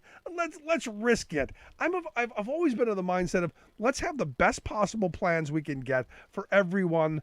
and make sure that if I get sick, I'm not going to go broke. If I get sick, I don't have to file bankruptcy. If I get sick, I don't have to argue with insurance companies. I don't have to worry about stealing from the kids' piggy banks. You know, or am I asking? I think I am. I'm asking for too much. Well, I mean, it seems like every other industrialized country has figured this out better than we have. The Affordable Care Act was a good step forward, but it didn't get us all the way there. Yeah, and lots more to do. And how much would the Build Back Better Act, how much would that do? Now, look, I think we both agree, probably not happening this year. And where we might disagree is I don't think it's ever going to happen. But, you know, it's one of those things we got to keep working and pushing for. But sadly, I'm looking at Manchin and I'm looking at some of the things coming out. It doesn't look good, does it? Well, I mean, it was a blow. Schumer was saying that we would have a vote by Christmas, and Manchin's just not there yet. So, I mean, right now, it's up in the air whether we get Build Back Better, and also it's up in the air whether we get voting reform. And so that's why it's so important to contact your senators, make sure that they are hearing from you, that they know this is not going away. You are not going away. You are going to hold them accountable with how they vote. Yeah, I mean, you know, I look at the Affordable Care Act and what it did, and I look at someone like you, you're a stage 4 cancer survivor. You know, before that, you'd be uninsurable. You know, before the passage of the ACA, you'd be uninsurable. And look, you know, going through this pandemic, anybody who's had COVID, you would be almost uninsurable because of pre-existing conditions. And these are the kind of things that I don't think we talk enough about on the successes. And it's easy to tear apart. And look, I was not a huge ACA fan. But I do see it as a step forward and move in the right direction. But I'm not going to tear it apart because there's some things I don't like about it. Right. Well, I mean, also tearing it apart when there isn't a replacement. This is exactly what the Republicans tried to do, is they tried to dismantle the Affordable Care Act and they had nothing to replace it. And that means millions of Americans like me would lose their health insurance. And many of us with pre-existing conditions were uninsurable. So, I mean, you can't dismantle something and leave people out in the cold without having some sort of replacement. And that's the piece that the Republicans never figured out. Listen to the Rick Smith Show. We're here with Laura Packard, stage 4 cancer survivor, healthcare advocate, and host of the weekly ACT TV program, Health Talk. ActTV.com, right? Yes. Well, act.tv. Sorry. Oh, ACT.tv. We'll make sure we get links out on social media, how people can take a look at your show. When does that air? My show airs on Mondays at 4:00 Eastern. It's Care Talk, so like car talk, but except for your healthcare. And we're answering people's healthcare questions. So exactly the kinds of things that we talked about tonight. If you're not sure what is the best thing to do for your situation, if you need access to care and you can't afford it, or if you're not sure whether to go on, you know, how to apply for Medicare or which plans. So that kind of thing, we are answering your questions every Monday for free. That's fantastic. What do you think of the Medicare Advantage program? You know, I had a bunch of listeners who were in New York City just beyond themselves that the city has moved a lot of their retirees to this Advantage plan from what they were promised, and they are flipping mad. Well, in some cases, it's a good fit. Like if you are not, if you don't move, if you don't travel, if your doctors are in their narrow networks, then the fact that they often roll in, you know, vision and dental and hearing, the things that traditional Medicare doesn't cover right now. So it can be a good fit if you are not mobile. But like if I was looking at a plan, it would be terrible for me because I travel so much. So traditional Medicare, where you can see a doctor pretty much anywhere, is a much better fit. Yeah. It's one of those things I look at. You brought up the vision and the dental. I'm still miffed. I don't know if miffed's the right word. Downright angry. I want to use a more vulgar word, but terrestrial radio doesn't allow me to do that. I'm really ticked off that they pulled out the vision, the dental, and I guess they left in the hearing, right? In a bill that probably isn't going to pass anyway. How come we can't get these things that should have been done, you know, decades ago? Well, I can tell you, at least for the dental piece, is the dentists didn't like it. The dentists were rising up against it because they thought that it would mean less money for them. But also the insurance companies thought that there would be fewer people using Medicare Advantage if traditional Medicare became a better deal. So traditional insurance companies were also out in force against it. So I think that's one of the reasons why, even though this is incredibly popular and it's so obvious that we should be doing this, there was so much money against it. Yeah, well, the moneyed interests seem to always get what they want, don't they? Well, we shall see. I am more optimistic than you are because I do not think that they are done yet on Build Back Better, but we'll see what happens in January. How do you see that playing out then? If not now, because I think you only have till March. I think after March, if you don't get it done by March, it's done because everything then ramps into election time, and it's over. You've got to have something. I don't know how they can go into election season by not passing it and having something in hand to go, hey, look what we did. But I just don't see Manchin. I don't see you. You use the phrase that I keep hearing from people. He hasn't come around yet. I don't know that he does because every time we meet one of his demands, like ragweed, something else pops up. There's always something else, and I just see him continuing that. Well, I think that this holiday season, Joe Manchin and Kyrsten Sinema are going to hear a lot from their constituents. They're going to have to listen to their own hearts and realize, do they really want to sink Joe Biden's presidency and hand over the Senate to Republicans? Because if there is nothing for Democrats to run on, that is the future that they are putting into action. And Kyrsten Sinema, at least, will not be reelected. The polling already shows that Democrats in Arizona have just about had it. Yeah, well, I was never a big fan of Senator Dipsy Do, especially after that minimum wage, whatever that dance was she did with the funny skirt on. But I guess we are where we are. On the COVID front, I'm looking at New York. I'm looking at Ohio calling out the National Guard to work in the hospitals that are already slammed. And we haven't hit a real surge yet. I know one expert has said we're headed for a viral blizzard. Things are going to get bad. Curious what you're hearing.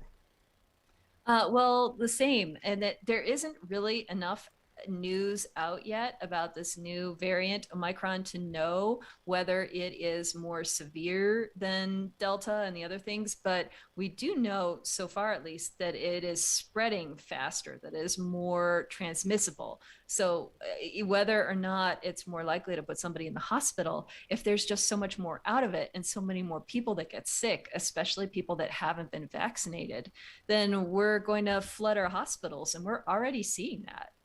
Yeah, what do you say to the people who, and I've gotten a lot of people who say, well, we shouldn't put them in the hospital. If you didn't get vaccinated, you're on your own. You agree with any of that? Well, I think that doctors and hospitals are going to have to make some hard choices, because when you only have so many beds and you have more people than have those beds, they're going to have to look at who they think is going to have a better outcome if they get treated. And we never should have been in this place. And if you have not been vaccinated yet, go get vaccinated so that you do not have to fight for the last bed in your local hospital. Yeah, I mean, I always think about the Winston Churchill quote where he said, Americans always do the right thing after doing everything else first. And we seem to be in that doing everything else first stage right now. You look at some of these mother groups that are fighting against masks in school, and you listen to some of these politicians like Marsha Blackburn, who, we're going to be singing on Christmas, and I don't care what Dr. Fauci says, and this kind of ridiculous rhetoric that somehow we're saying you can't enjoy your life. We're just saying, no, you don't get to make all of us sick by being stupid. Yeah, I prefer the freedom of not being intubulated. I think I agree with that. I think I'm going to agree with that. I also have the right to not be sick and dead. So we are where we are. Where do you see this going, though? Do you see a mass explosion? Because I got a listener who sends me he does modeling, and this is his thing, and he says, come the end of February, things are going to get really bad. Well, I'm not a doctor, but it seems like the more people that travel and are in large crowds this holiday season, that we're going to see another spike in January. So the people that are acting like COVID is over, well, COVID is not over with you. Yeah, well, again, I said at the beginning, it's like deja vu all over again. The NFL is moving some of their games. The NBA's got some problems. There are a lot of people going, we're changing things again. And when you see the moneyed interests start making these extreme moves, Now, I don't believe there's ever going to be another shutdown. I don't think we're going to see that. I don't think it will matter because there would probably be a revolt. But we're gonna have rough days ahead, I think. Yeah, well, I mean, the thing that's so frustrating is that it is not a hardship to wear a mask.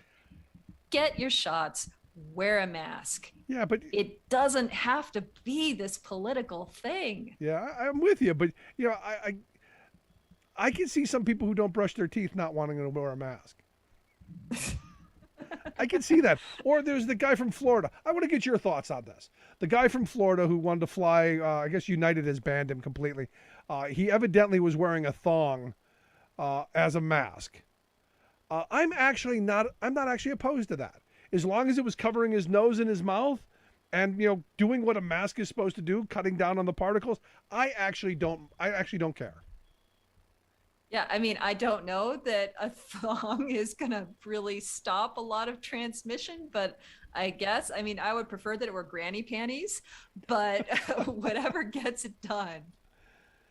And that's how absurd all of this has become. I mean, this guy got attention, was actually on the local news and, played the I'm a Patriot. And no, he played the I'm Rosa Parks because he's wearing a thong on his face. Instead of wearing a mask, and they threw him off. So he is Rosa Parks. That's how ridiculous things have gotten. Yeah, I'm pretty sure that Rosa Parks did not fight for your right to wear underwear on your face. Now I would. You can wear underwear on your face if you want to. I don't care. And as I said, I think it's okay as long as his mouth and his nose were covered and it was cutting down. Because ultimately, that's the point. We want to cut down on the particulates in the air because this is so contagious. Right. And I mean, that's why I'm planning on traveling next week and I'm going to be wearing an N95 because I don't want anybody else's air getting in my face. Yeah. Now, interestingly enough, one of the CEOs, and I think it's Spirit Air, who was against the mask because he believed that they had such good ventilation that they didn't need it. Evidently, he now has COVID. Yeah, I mean, I think that if you are in a crowded place and you take your mask off, you don't know what the people around you have.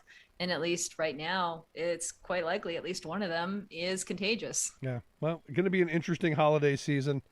The malls are full of people not wearing masks, which I find very interesting. It sets us up for a fun new year. But Laura, as always, I appreciate you taking a little time to talk with us. I hope folks will check out the ACT.TV program, Care Talk. Sorry, I got the wrong. I thought it was Health Talk. Care Talk on ACT TV, Mondays, 4 p.m. Eastern Time? Yes. All right, we'll make sure we get links out on social media, how folks can take a look at that. Always great talking with you, Laura. I appreciate the time. Thank you. Good stuff as always. And look, as I said, it's going to be an interesting new year, given the fact that everywhere I look, most people think we're past it. And even I have it in my head that, we're not going back to shutting down. We're not going back to the extreme measures. I just don't see it happening. I'd love to hear your thoughts, though. You can email me, rick@thericksmithshow.com. Quick break. Right back after this. Stick around.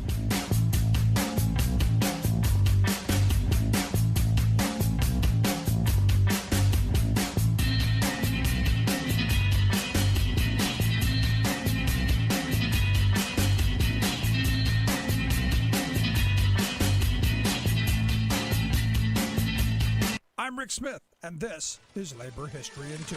On this day in labor history, the year was 1944. That was the day that President Franklin Delano Roosevelt rescinded Executive Order 9066. It had forcibly relocated over 120,000 Japanese Americans into internment camps. After the bombing of Pearl Harbor, the government considered Japanese Americans a national security threat. By 1942, many were given less than a week's notice to sell and store all property. Whole Whole families were rounded up and taken away to desolate areas in the west and southwest of the United States. Up to this point, many Japanese Americans in California were employed in the agricultural industry, some as tenant farmers. They were responsible for 40% of all produce grown in that state, whose crops were valued at $40 million annually. Over 6,000 farms consisting of 200,000 acres were confiscated. Once interned, they were subjected to dire living conditions with little in the way of running water, sanitary facilities, or medical care. They were subject to forced labor in the construction of camp buildings and cultivation of near barren lands. The government hoped to make the camps self-sufficient.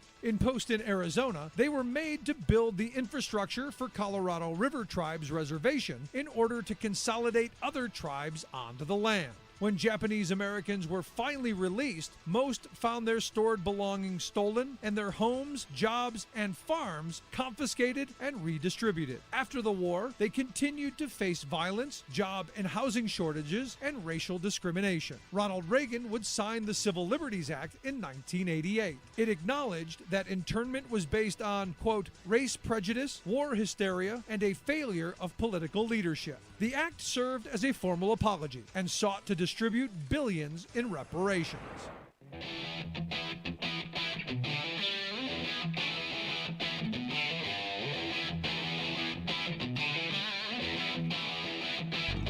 Welcome back to the Rick Smith Show. Now, here is Rick Smith.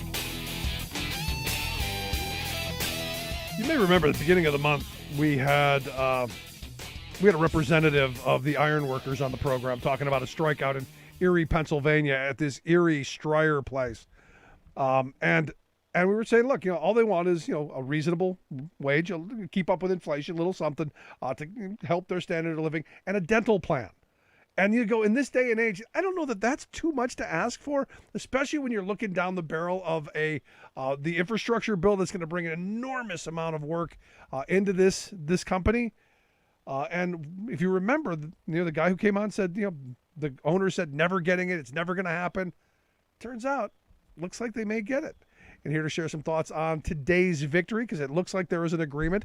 And here to share some of the details potentially of this agreement, I've asked Tracy Cutright to come talk with us. Tracy's the vice president and business representative of Ironworkers Regional Shop Local Number 851. Tracy, thanks for taking time for us.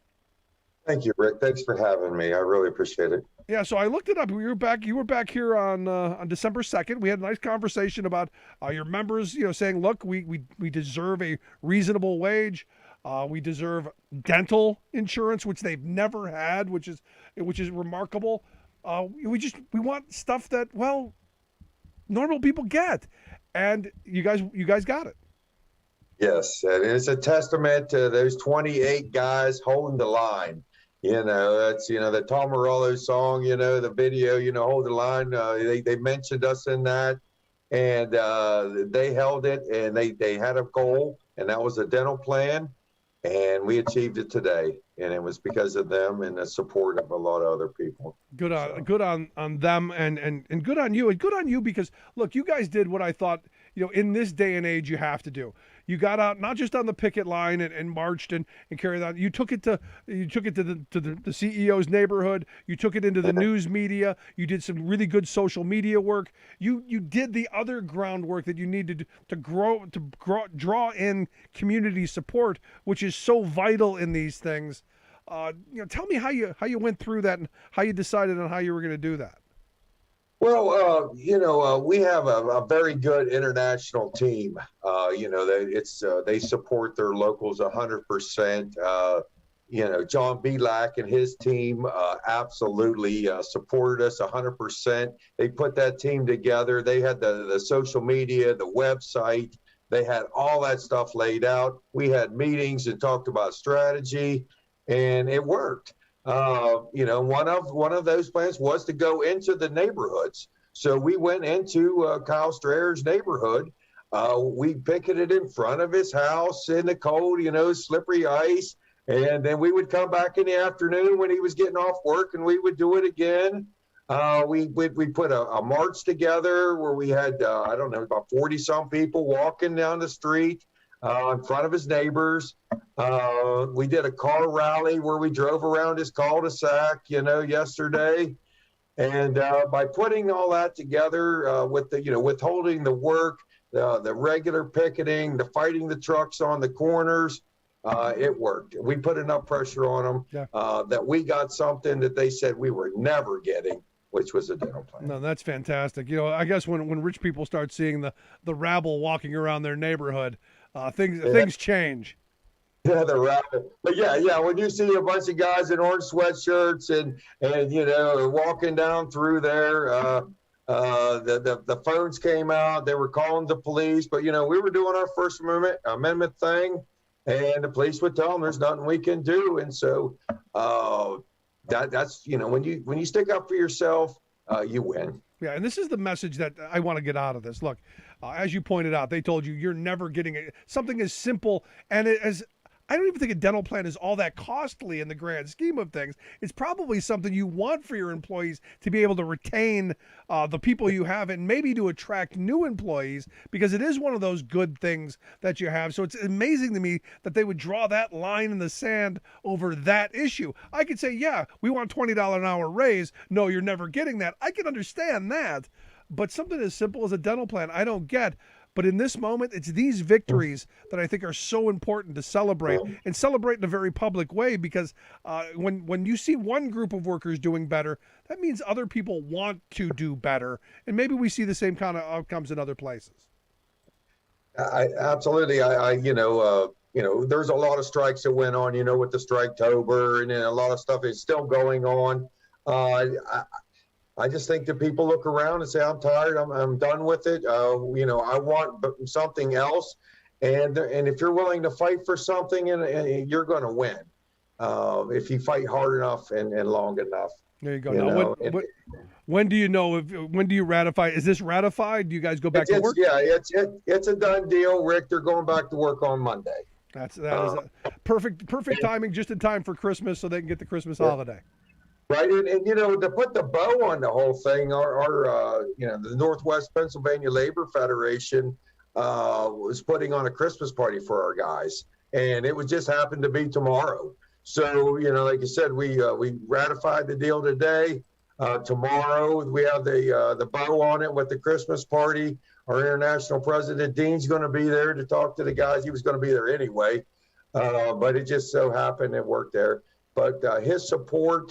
His money, they came out and they paid the strike benefits, able to get us across the line. Like I said, those iron workers they fight for everyone, whether they're, hanging iron or running a press. That's the way they are, and I'm proud to be one. No, good on you. And that is really the story also in this, is that solidarity from top to bottom, that you're all in this together. And this is where I think we're in a moment, and I'm curious if you're seeing this as well. We're in a moment where there are working people who are going, there's got to be something better than what we've been putting up with these last number of years. And there's renewed interest in unions and organizing and collective bargaining. Are you seeing the same kind of interest that I'm seeing? Oh, yes. You're starting to see it. And I would have to say, my children are in their early 30s, and they're friends and stuff. They're starting to see the benefit. We kind of lost it for a period of time in this country, but that generation, I think, is the one that's going to bring us back. I really do. I'm excited about the next generation, because you're seeing a lot of interest, and I think it's because of the fact that you can get involved locally, you can have direct access to making people's lives better, and you can make direct change that you can see right in front of you. For me, that's what labor organizing and going on strike and winning these strikes has always been about for me. Yeah. I mean, in the 70s, like my father was a coal miner. I remember the 18-month strike, being, him being on the line for that long. And then that sort of got lost in the Reagan years, and in the Bush years and even the Clinton years.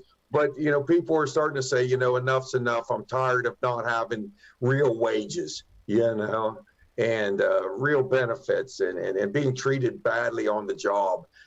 So they're not, the new generation is definitely not putting up with it Yep. like, some other people have. No, good for them. I just wanted to get you on to say congratulations. Yes, thank you. This is great news for you and your members, and I wish you the best. And I'd like you to come back at some point and keep us up to date on how things are going. But congratulations. Anytime, I'd love to talk just regular labor with you. I really appreciate you. That'd be Thank fantastic. But congratulate your guys for me. Best of luck, man. Thanks so much. Yep. It's all them. They did the whole thing, actually. I just sort of helped. Yeah, I love the modesty. Good stuff, Tracy. Thank you so much. Tracy Cutright. You can make sure you check out their website. And while it's still up, this ErieStrike.com, maybe you could throw a quick donation to help because, look, they were still on strike for all this time. And Christmas is just right around the corner. And thank you, Tracy. I appreciate it. But here, this is the thing that we've been talking about for the longest time, that when people go on strike like this, when this happens, you get a sense of victory. You get people who are willing to, to engage in the community. There's so much more that I think is important that comes out of this, and good on them and their members. It's that simple in my view. And look, there are other ones that are going on as well. I got a message here during the break. What's going on at Kellogg? How the Kellogg workers are looking at the agreement, and what I'm being warned is that don't be too optimistic because the two-tier language isn't as great. Now, look, we're close to Christmas. This has been a long strike. As we talked about earlier with Max Burns, there was an email going around supposedly of, keep giving them crummy offers because eventually they're going to break because they're going to go broke.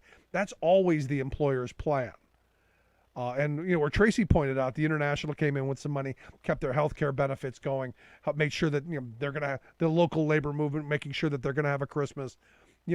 When a company sees that kind of support, they're not going to take you on. When you have a huge strike fund, where that people aren't going to be destitute at the end of a strike, people are going to be more likely to engage in them, and employers understand that. When they think they can break you, when they think that they can make you broke, they're going to do what Kellogg's is trying to do. So it's going to be interesting to see, and I haven't seen the language. The person who emailed me did not send the language. Going to be interesting to see what comes out in the next couple of days, because he was saying don't be surprised if they turn this one down as well. And I'm not in the middle of it, but it would be interesting to see. And look, at this moment, no Rice Krispies, no Raisin Bran, no Kellogg products at all in our house, and I keep seeing the scab boxes in the local supermarket, the one without the union bug. So they're getting their product from somewhere, and not buying it. And no, I don't think anyone should at this moment. It is that simple to me. Here's some interesting news, and this happens every time Democrats pass a piece of legislation, something like, the American Rescue Plan. Didn't get any Republican senators voting on it.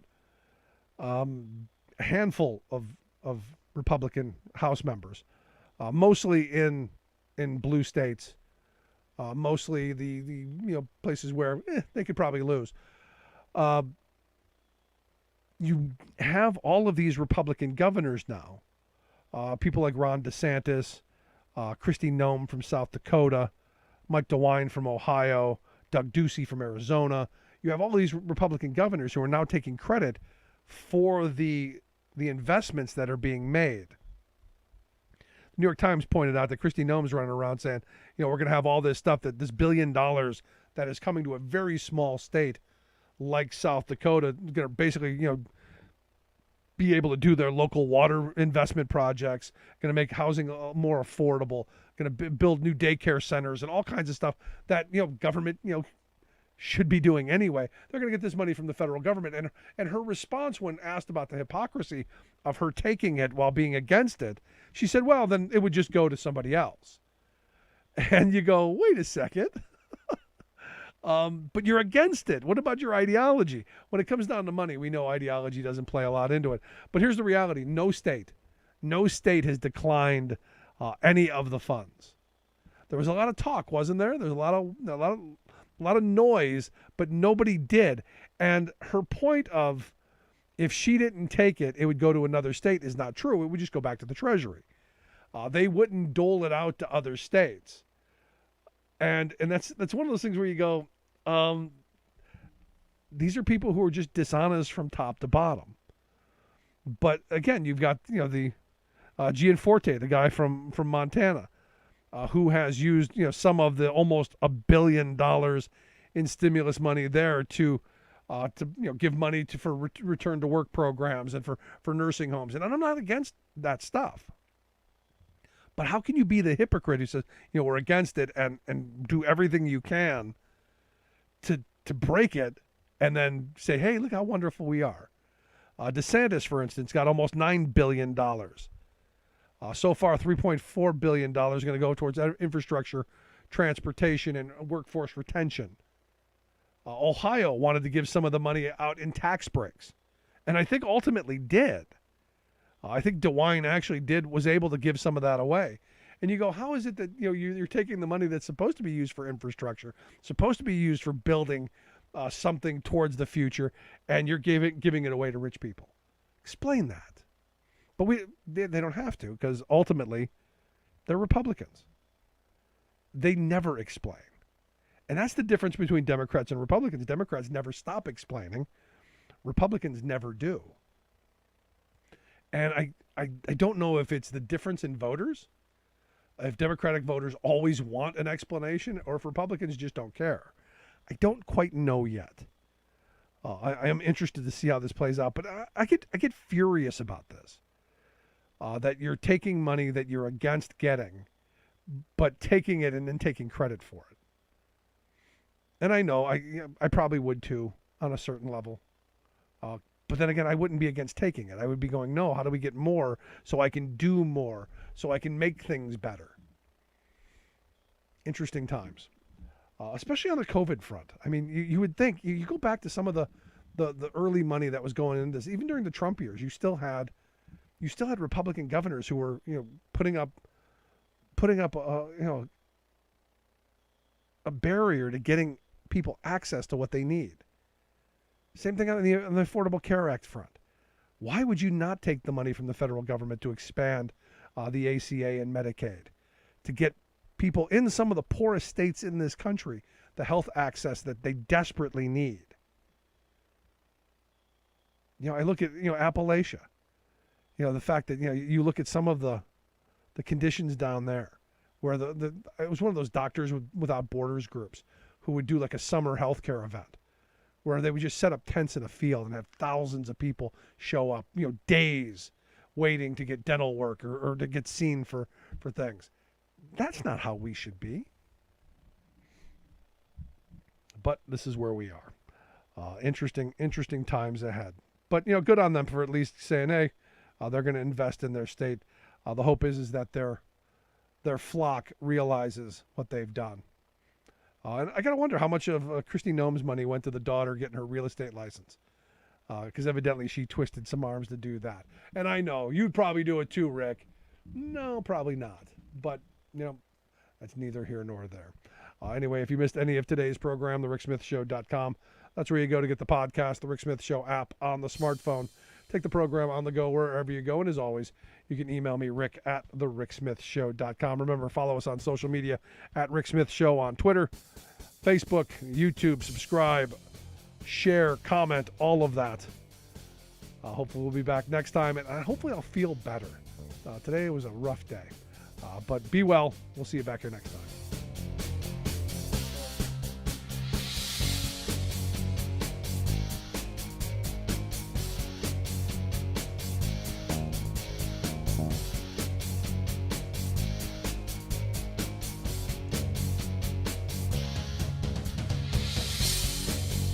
You've been listening to The Rick Smith Show.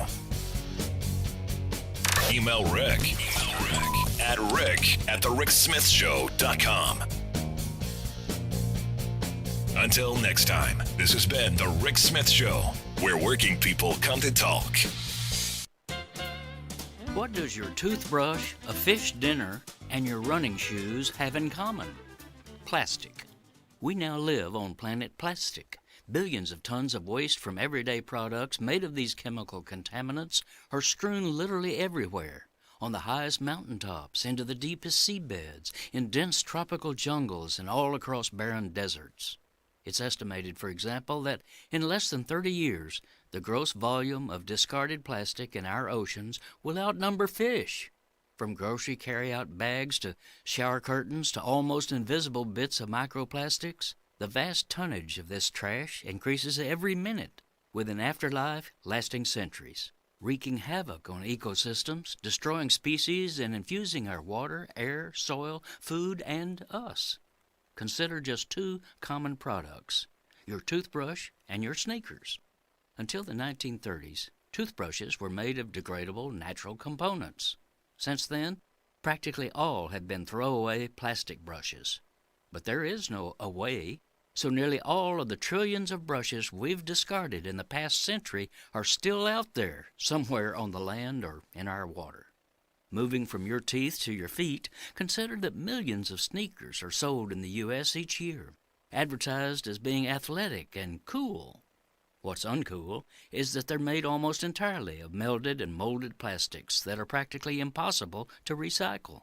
So, after a short time in our closets, sneakers spend an eternity as globs of toxic plastic trash. This is Jim Hightower saying, we're being choked by our own synthetic waste, from billions of plastic bottles and cigarette filters to tons of straws and synthetic rubber tires. To help stop the insanity, contact Beyond Plastics, beyondplastics.org.